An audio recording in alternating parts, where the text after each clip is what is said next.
Ini doa bila korang ada hajat yang besar. Jom baca sama-sama. Doa ini diambil daripada hadis Sunan Abi Daud dan disebut sebagai salah satu doa yang sangat mustajab bila kita baca dengan penuh yakin dan pengharapan. InsyaAllah Allah SWT akan kabulkan segala hajat kita.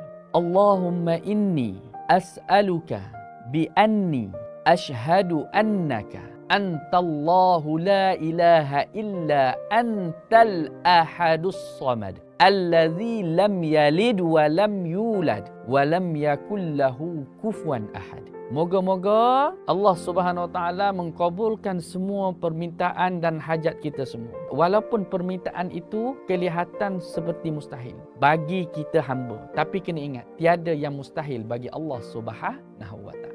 Bantu saya share doa ni, moga-moga benda ni dapat memberi manfaat kepada seramai mungkin orang. Nak berilmu, ingat Ustaz Kembar hafal.